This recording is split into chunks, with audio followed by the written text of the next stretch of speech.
എന്തിനാണ് നമ്മൾ അമ്പലത്തിൽ പോകുന്നത്? ക്ഷേത്രം നമുക്ക് പൊതുവെ ദേവാലയങ്ങൾ എന്ന് പറയാം. അമ്പലമായിക്കോട്ടെ, പള്ളിയായിക്കോട്ടെ, ആരാധനാലയം ഒക്കെ ആരാധിക്കുന്ന ആരാധന. നമുക്ക് ഈ ജിംനേഷ്യത്തിലെ എന്തിനാ പോകുന്നത്? ശരീരമായി കുറച്ച് പുഷ്ടി വെച്ച് അല്ലെങ്കിൽ കുറച്ച് അവിടെ ഒരു സിസ്റ്റം ഉണ്ട്. അതെ, തീർച്ചയായും സിസ്റ്റമാറ്റിക് ആയിട്ട് രാവിലെ നമുക്ക് അതിൽ പോയി കുറെ ട്രെഡ്മില്ലിൽ കുറെ ഒരു അരമണിക്കൂർ ചവിട്ടിയാൽ വാമിംഗ് അപ്പ് കഴിഞ്ഞ് പിന്നെ ഓരോ റൈഡിലും പോകുമ്പോൾ ഈക്വലായിട്ട് സിസ്റ്റമാറ്റിക് കുറച്ച് സമയം കൊണ്ട് ഈക്വലായിട്ട് ശരീരത്തിനെ പുഷ്ടിപ്പെടുത്താനുള്ള എനർജി ബാലൻസ് ചെയ്യാനുള്ള ഒരു സംവിധാനം ഒരു ജിംനേഷ്യത്തിലുണ്ട്, ഒരു ഹെൽത്ത് ക്ലബിലുണ്ട്. ഇനി ഇതില്ലാതെ നമുക്ക് വീട്ടിൽ ചെയ്യരുത്, വഴിയിലിറങ്ങി ചെയ്യരുത്, കുഴപ്പമൊന്നുമില്ല. അപ്പം എല്ലായിടത്തും നമ്മുടെ ഈ പറയുന്ന ഉപാസന ചെയ്യാം, വീട്ടിലും പുറത്തുമല്ല.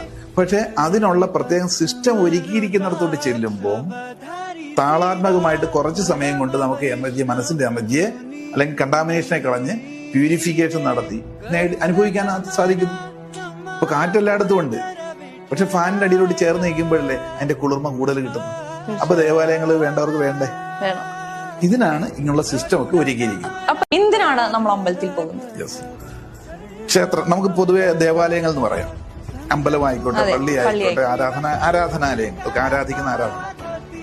നമുക്ക് ഈ ജിംനേഷ്യത്തിലെ എന്തിനാ പോകുന്നത്?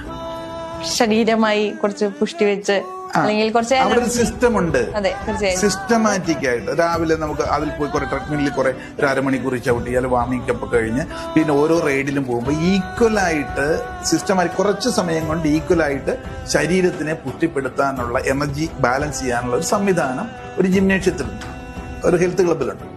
ഇനി ഇതില്ലാതെ നമുക്ക് വീട്ടിൽ ചെയ്യരുത്, വഴിയിലിറങ്ങി ചെയ്യരുത്, കുഴപ്പമൊന്നുമില്ല. അപ്പം എല്ലായിടത്തും നമ്മുടെ ഈ പറയുന്ന ഉപാസന ചെയ്യാം, വീട്ടിലും പുറത്തുമല്ല. പക്ഷെ അതിനുള്ള പ്രത്യേകം സിസ്റ്റം ഒരുക്കിയിരിക്കുന്നിടത്തോട്ട് ചെല്ലുമ്പോൾ താളാത്മകമായിട്ട് കുറച്ച് സമയം കൊണ്ട് നമുക്ക് എനർജി, മനസ്സിന്റെ എനർജിയെ അല്ലെങ്കിൽ കണ്ടാമിനേഷനെ കളഞ്ഞ് പ്യൂരിഫിക്കേഷൻ നടത്തി അനുഭവിക്കാൻ സാധിക്കും.